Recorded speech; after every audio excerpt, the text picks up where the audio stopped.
इस कार्यक्रम के पुण्यार्चक हैं श्री कंवर लाल जी, महावीर प्रसाद जी पाटनी, आर के ग्रुप, मदनगंज, किशनगढ़, राजस्थान।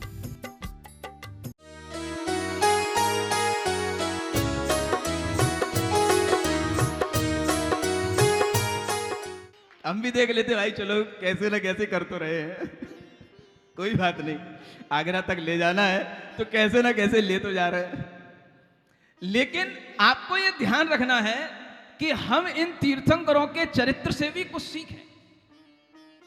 अगर आपके यहाँ लिए आज ये जन्म कल्याणक देखने को मिल रहा है तो आप ये मान करके चलें, ये बात भी जान करके चलें कि अगर आज आपने भगवान का जन्म कल्याणक देखा है और आज आपके लिए जो सुमेरु पर्वत पर जन्माभिषेक देखने को मिलेगा, उसके बाद एक बात सब लोग याद रखें जो मैं बता रहा हूं, चाहे ऑनलाइन सुन रहे हो लोग, चाहे ऑफलाइन बैठे हुए लोग सुन रहे हो। अगर किसी शिशु का गर्भ में जन्म हुआ है तो हमें कोई हक नहीं है कि हम उस शिशु को, चाहे वो पुत्र के रूप में हो चाहे पुत्री के रूप में हो, हम उस शिशु का घात करें, हम किसी भी तरीके से उसका गर्भपात करें। ये कभी भी किसी भी जैन व्यक्ति के द्वारा तो होना ही नहीं चाहिए। और जितने भी लोग सुन रहे हैं दूसरी भी संस्कृति के संप्रदाय के लोग, वो भी ये ध्यान रखें कि अगर आप गर्भपात नहीं करने का और नहीं करवाने का नियम लेंगे, चाहे वो कितने ही बड़े बड़े डॉक्टर क्यों ना हो, वैसे ये चीजें इलीगल मानी जाती हैं, बैन लगे हुए हैं, लेकिन फिर भी लोग इस तरीके के कार्य करते हैं पुत्र व्यामोह में आकर के। आप लोगों को आज दिन ये नियम लेना है, आज के दिन, कि अगर हमने पहले कभी ऐसा किया है तो आज मैं उसका प्रायश्चित लेती हूं और लेता हूं। लेता हूं इसलिए बोल रहा हूं, कई ससुरे जानते हो, मैं गाली नहीं दे रहा जो सास के साथ रहते हो ससुर तो ही कहलाते, ससुर ही तो। अब बहुत सारे लोग होंगे ससुर ही तो कहना पड़ेगा। अरे भाई ऐसा क्या बोल, मैंने गलत नहीं बोलता तो कई सासें और कई ससुरे ऐसे होते हैं जो बहुओं पर दबाव बनाते हैं। और ये बहुएं मुझे आकर के बताती हैं जब वो प्रायश्चित लेती हैं कि महाराज मेरी इच्छा नहीं थी एबॉर्शन कराने की, लेकिन सासू ने, ससुरे ने मुझे ऐसा दबाव बनाया कि मुझे ऐसा करना पड़ा, घर के लोगों के दबाव के कारण से। सुन रहे हो? आज अगर आपके दिमाग में ये भगवान का दृश्य आ रहा है, अपने लिए प्रायश्चित करने का भाव करना कि अगर हमने अपने घर में अपनी बहुओं के साथ ऐसा किया हो तो। और जितनी भी दादी अम्माएं बैठी हैं, सासें बैठी हैं, ये भी हमेशा नियम लेकर के रखें कि इनने भी अगर अपने बेटों के, पुत्रों के व्यामोह में अगर कोई ऐसा भाव किया हो तो एक प्रायश्चित जरूर करना। और जो आगे बहू बनने वाली हैं, ऐसी बेटियां बैठी हैं, आगे जो पुत्रों को जन्म देने वाले, अनेक तरह के विवाह आदि करने वाले लोग बैठे हैं, वो हमेशा ये ध्यान रख करके चलें, आज के दिन ये संकल्प लेकर के जाएंगे कि हम कभी भी गर्भपात न कृत, न कारित, न अनुमोदना, इन तीनों से कभी भी हम इसमें संलग्न नहीं होंगे। ये बात आपको ध्यान में रखना है। पुत्र या पुत्री सब अपने अपने पुण्य से होते हैं।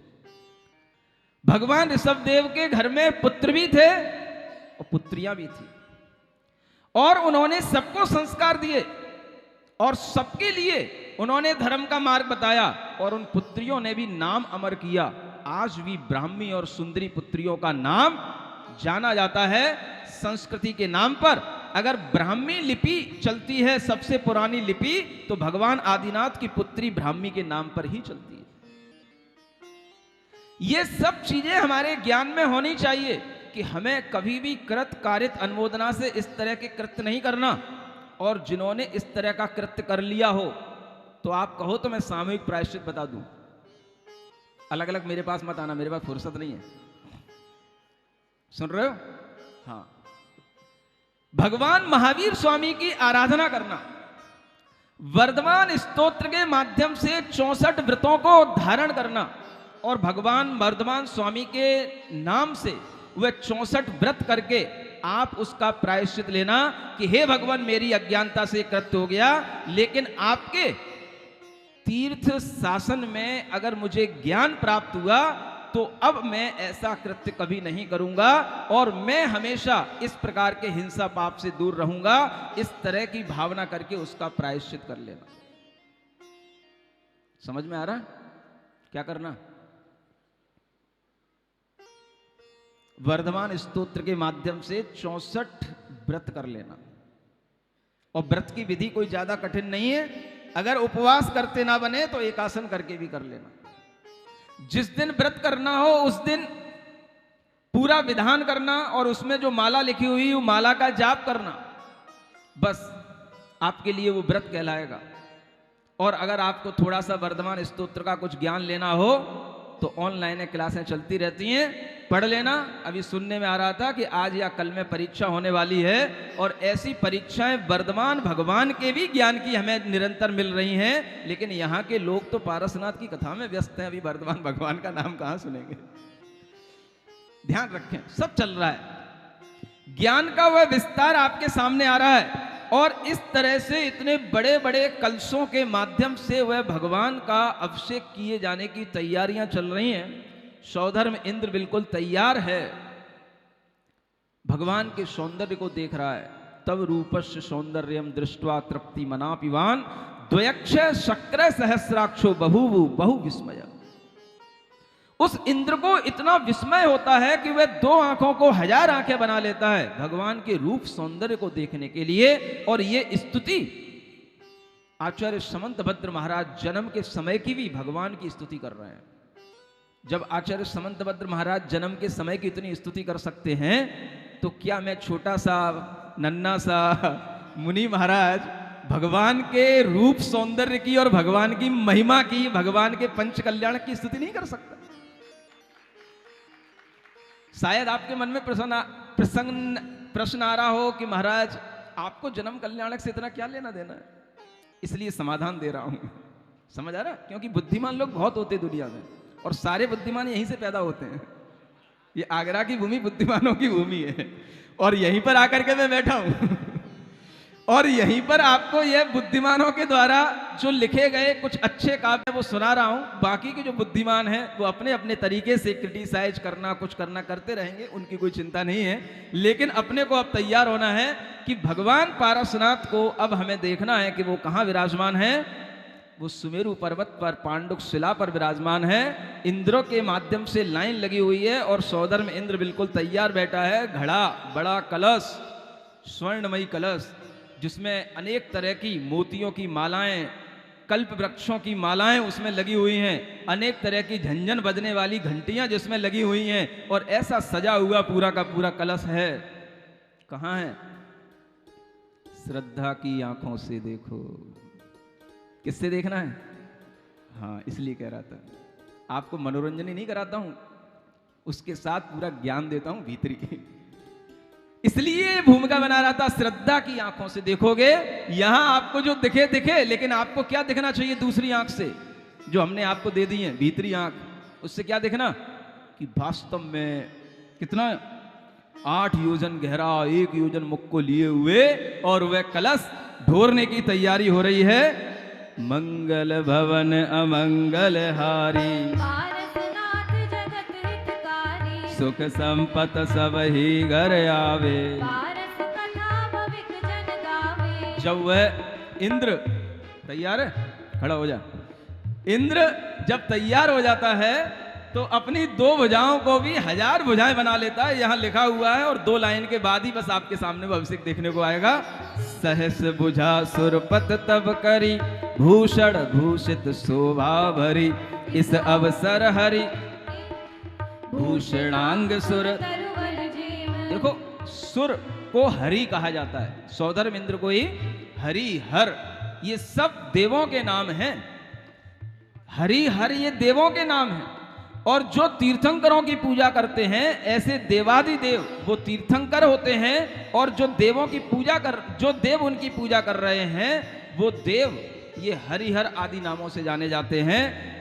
ऐसे सुशोभित हैं, अनेक तरह के आभूषणों को पहने हुए हैं, मुकुट लगाए हुए हैं, ऐसा सजा हुआ है जैसे भूषणांग जाति का कल्प वृक्ष ही मानो आकर के खड़ा हो गया।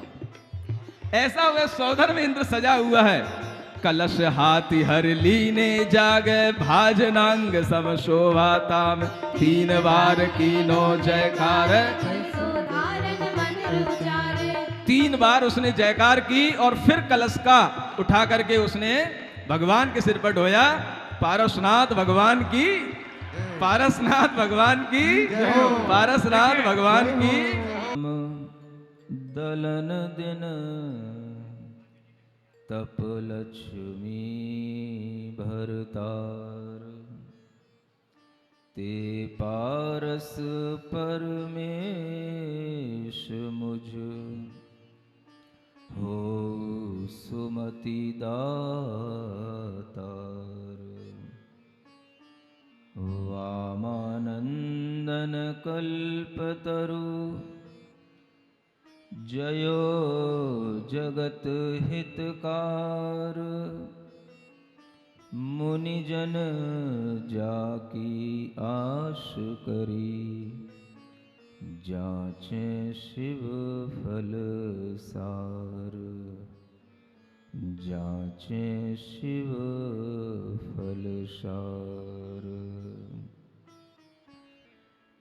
तीर्थंकर भगवान पारसनाथ की यह कथा, जब भगवान सुमेरु पर्वत पर विद्यमान हैं, जिस सुमेरु पर्वत पर केवल तीर्थंकरों का ही अभिषेक हुआ करता है, और उस अभिषेक को प्राप्त होकर के वह सुमेरु पर्वत भी पूज्यता को प्राप्त हो जाता है, प्रसिद्धि को प्राप्त हो जाता है। उन तीर्थंकरों के निधन के कारण से ही वह सुमेरु पर्वत सभी पर्वतों में श्रेष्ठ माना जाता है।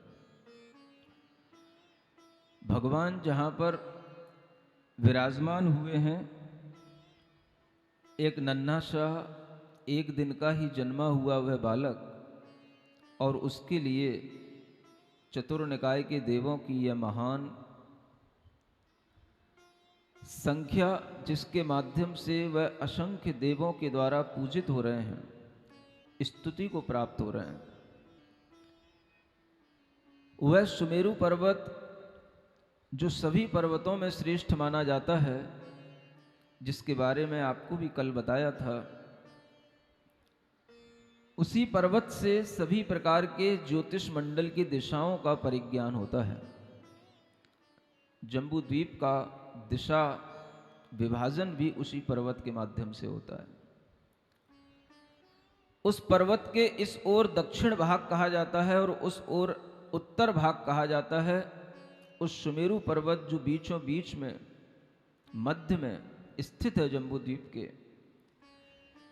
वह भरत क्षेत्र जो हम आज जहां पर यह बनारस नगरी की रचना देख रहे हैं, वह उस सुमेरु पर्वत का दक्षिण भाग है।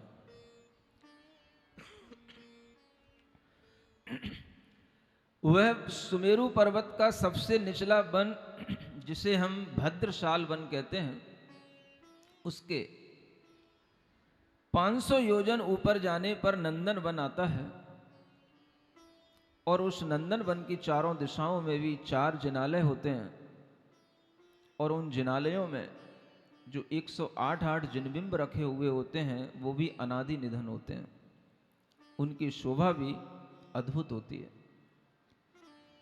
उस नंदन वन के और ऊपर जब हम चलते हैं तो 62,500 योजन ऊपर चलने के बाद में एक सौमनस नाम का वन आता है, और उस सौमनस वन के भी चारों दिशाओं में 4 बड़े बड़े अकृत्रिम जिनालय होते हैं, जिनमें 108 जिनबिंब होते हैं।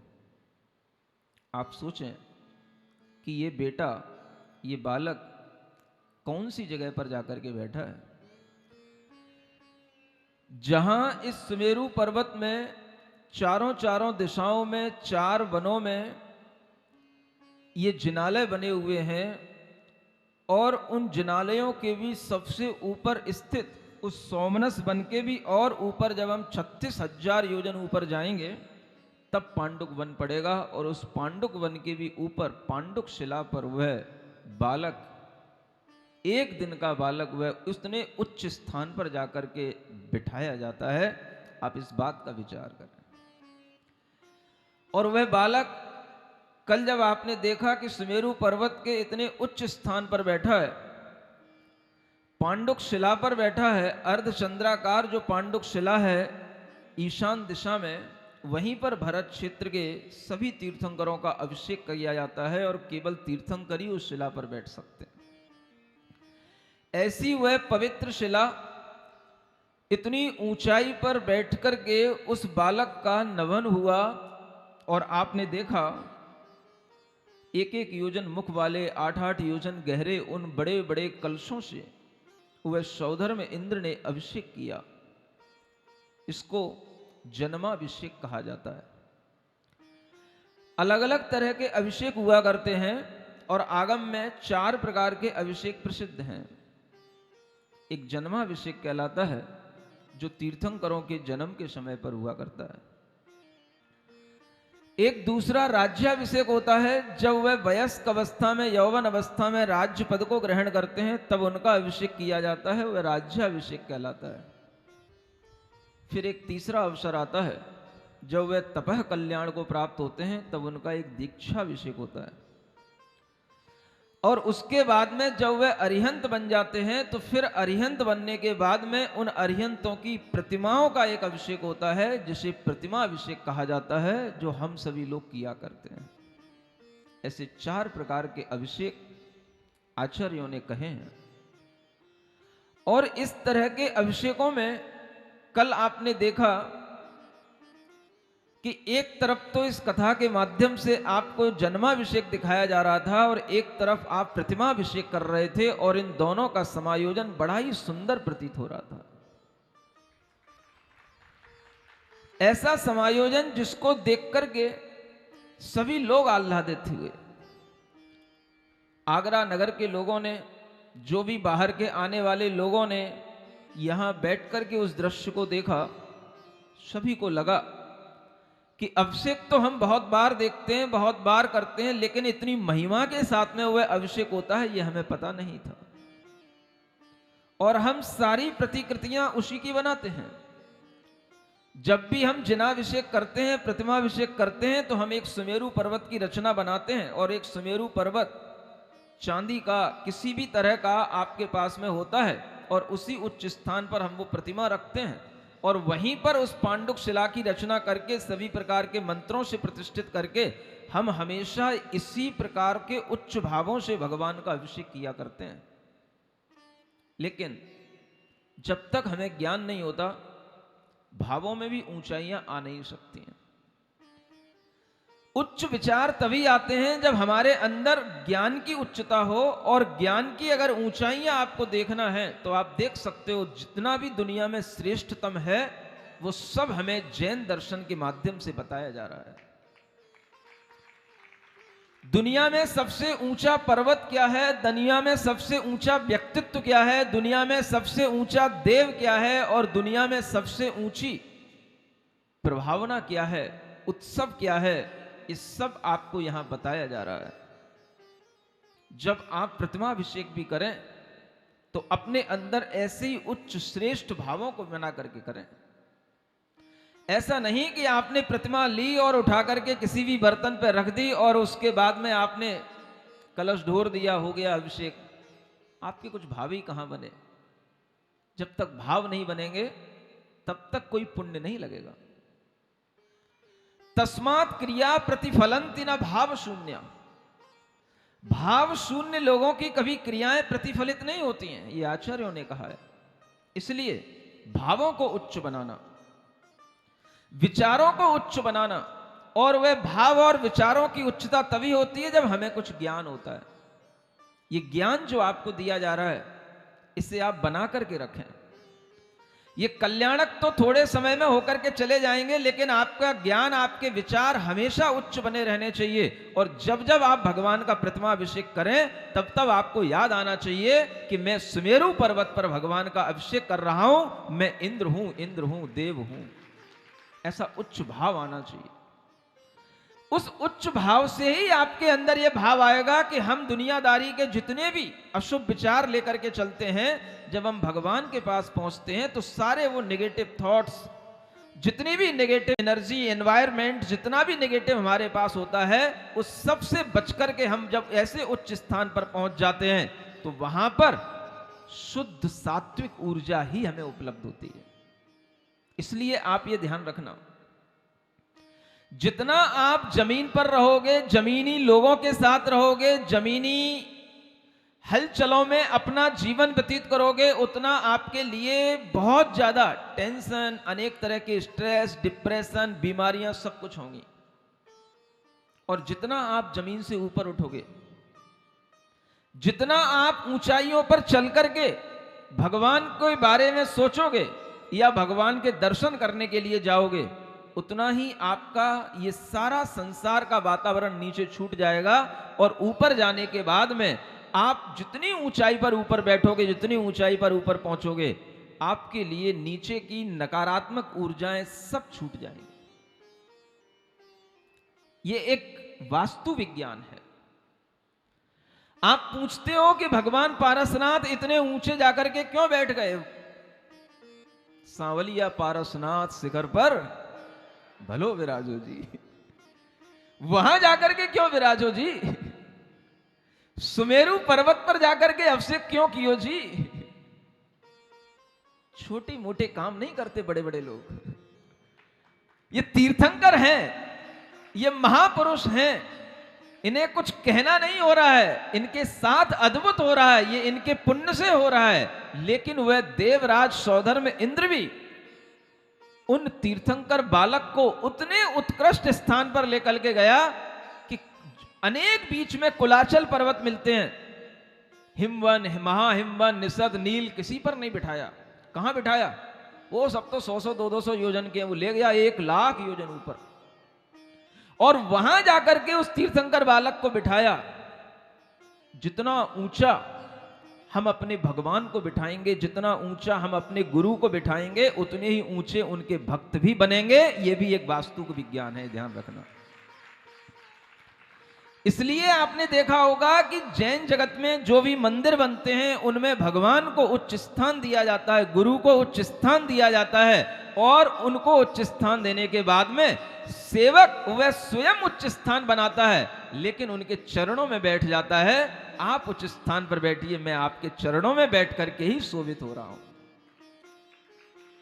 वही सेवक, वही भक्त एक दिन पुनः उसी भाव के कारण से ऐसा भक्त भी भगवान बन जाता है, और फिर उस भगवान के नीचे भी अनेक और भक्त बैठे होते हैं। और इस तरह से यह भक्त और भगवान की परंपरा अनादि काल से चली आ रही है और चलती रहेगी। यूं ना सोचें आप कि आज आप यहां बैठे हैं तो आपका जीवन हमेशा हर जन्म में ऐसा ही रहेगा। अगर आपने पारसनाथ भगवान की कथा को सुना है, आपने अगर यहां पर बैठकर के गुरु के उपदेश को सुना है, आपने यहां पर बैठकर के भगवान की भक्ति की है, गुरु की भक्ति की है, तो आगामी जीवन तुम्हारा इतना ऊंचा उठेगा कि तुम्हारे नीचे भी लोग बैठ करके तुम्हारी आराधना करेंगे। ये विश्वास पक्का बना करके रखना। ये धर्म है जो हमें ऊंचा उठना सिखाता है, और इस तरह की ऊंचाइयों पर बिठाने का इसी तरह का एक भाव है कि जो जितना ऊंचा बैठता है उसके भाव भी उतने ऊंचे बनते हैं और उतने ऊंचे होते हैं। आज हम देख रहे हैं उस सुमेरु पर्वत पर वह अभिषेक हुआ, और अभिषेक होने के बाद आप लोग तो अपने घर चले गए, लेकिन अभी प्रक्रिया अभिषेक की वहां पर पूरी नहीं हुई। वहां की शोभा अभी बची हुई है। अभिषेक होने के बावजूद भी वहां पर उस बालक का श्रृंगार आदि अनेक कार्य किए जाते हैं, और उसी सुमेरु पर्वत पर आज भी अभी भी वहां पर क्या हो रहा है, आपको इसी पारसनाथ कथा के माध्यम से आगे बताया जा रहा है।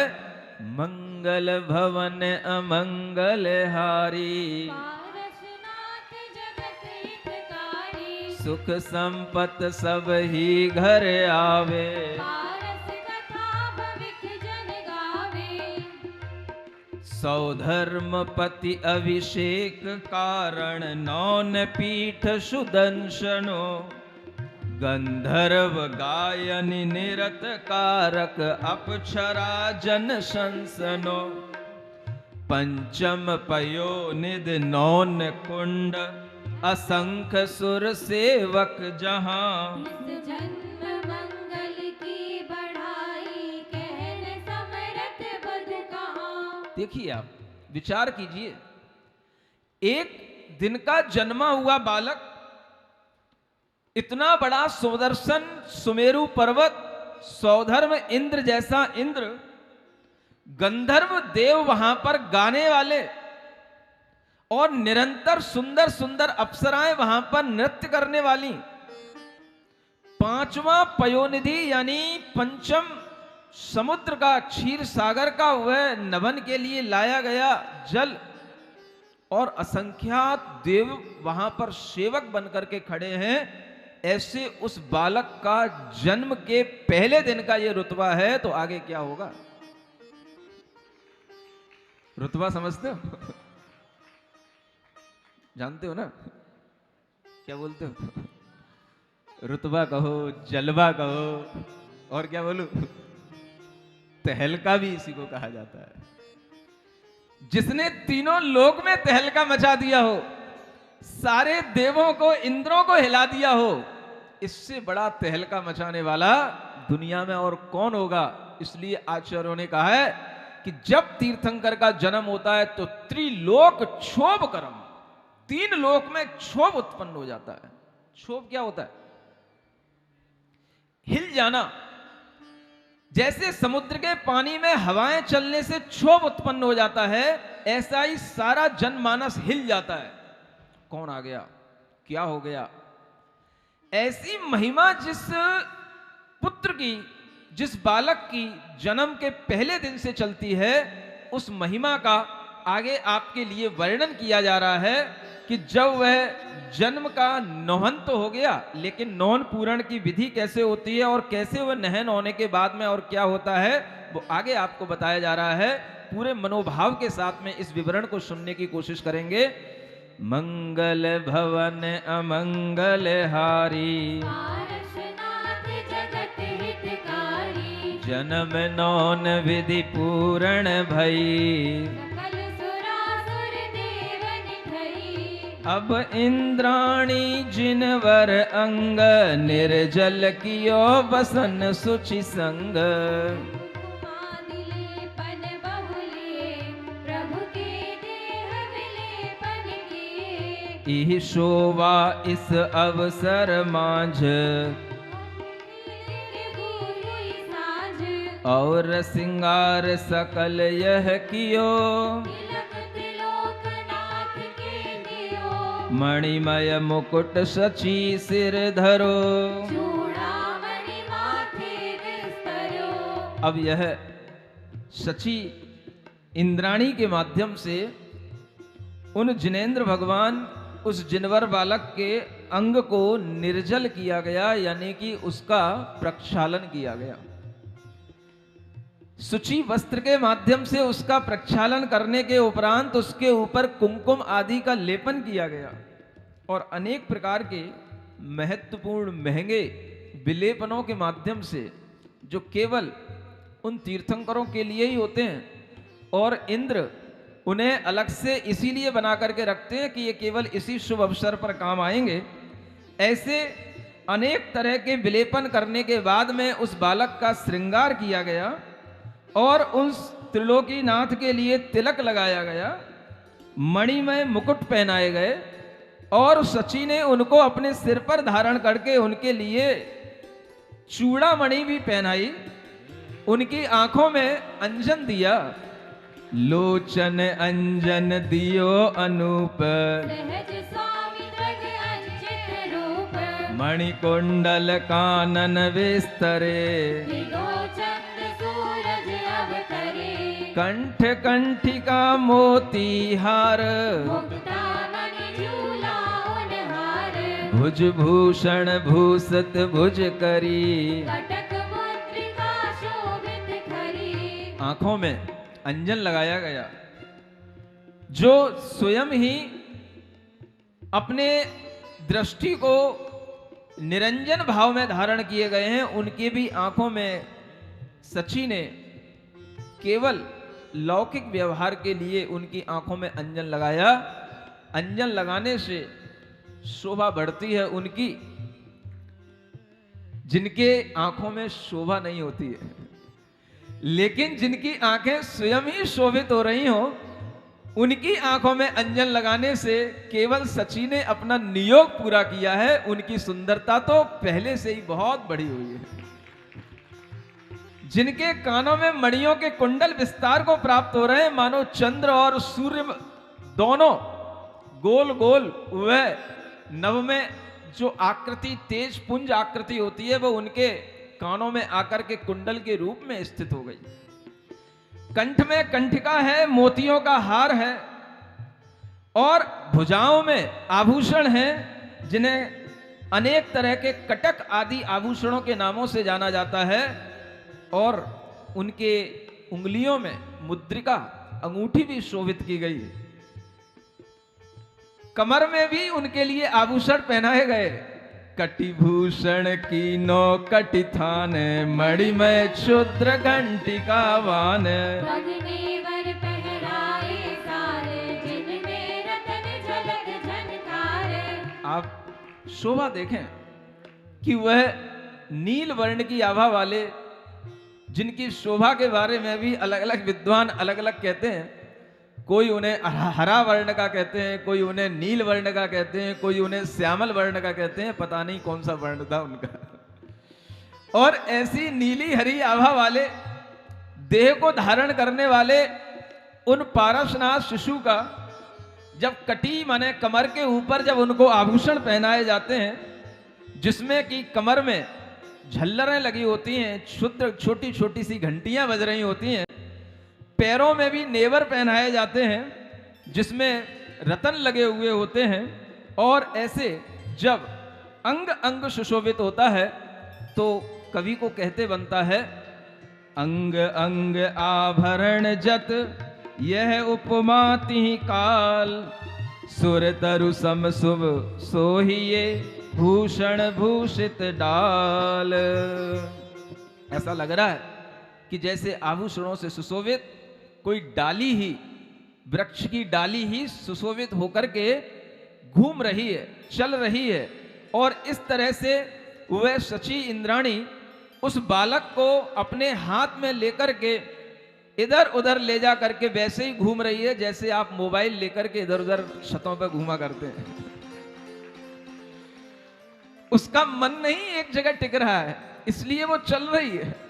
और वो बालक को निरख निरख करके कभी आगे से देखती है, कभी पीछे से देखती है, कभी ऊपर से देखती है, कभी नीचे से देखती है। हर तरह से उस बालक को देख देख करके आनंदित हो रही है। और उसके आनंद को देख करके जब इंद्र से नहीं रहा जाता है तो इंद्र भी उस बालक की स्तुति करने को तैयार होता है। और वह इंद्र बालक की महिमा उसी सुमेरु पर्वत पर कहते हैं कि अगर भगवान को लाए हैं, विराजमान किया है, तो बिना स्तुति किए हुए उन्हें आसन से उठाया नहीं जाता। इसलिए वह अभी भी उसी पांडुक शिला पर वह विराजमान किए हुए वहीं पर उनकी स्तुति कर रहा है, वह देवराज इंद्र। और वह स्तुति में किस तरह की भगवान की स्तुति करता है, आइए पढ़ते हैं कि वह भगवान की स्तुति में कैसा आनंदित है। ओम अरहम ओम अरहम ओम अरहम बोल,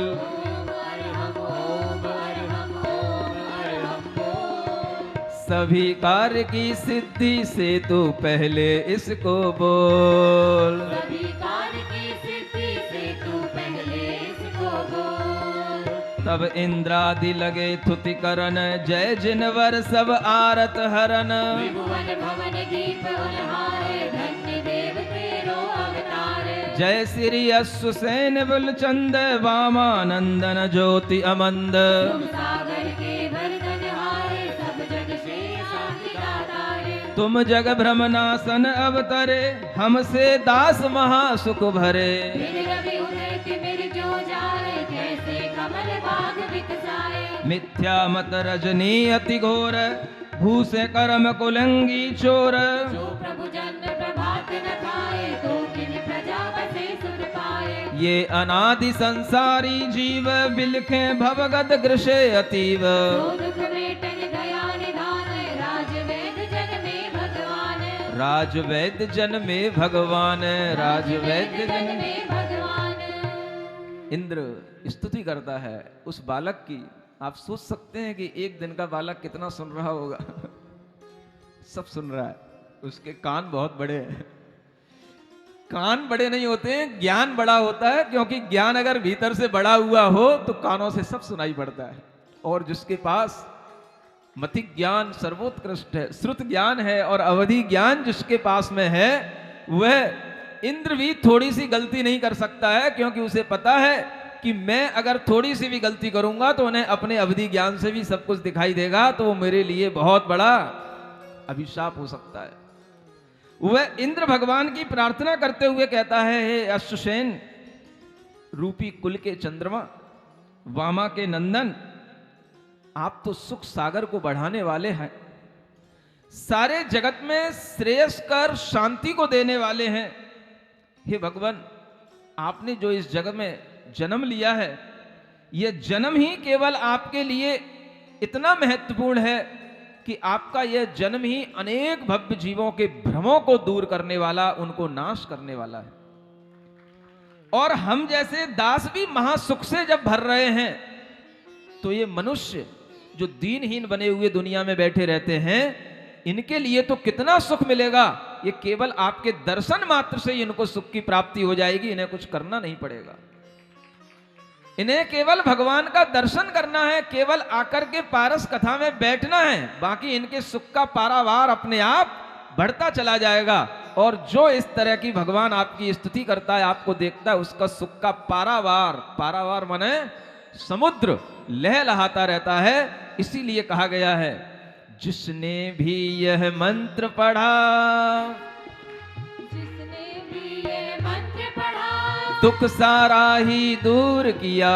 दुख सारा ही दूर किया। जिसने भी इसको ध्याया, जिसने भी इसको ध्याया, सुख का पारावार लिया। सुख का पारावार लिया। सुख का पारावार लिया। सुख का पारावार लिया। इसकी महिमा, इसकी शक्ति नहीं सका कोई तौल। इसकी महिमा, इसकी शक्ति नहीं सका कोई तोल। जय पारस, जय पारस, जय पारस बोल। जय पारस, जय पारस। जय पारस बोल।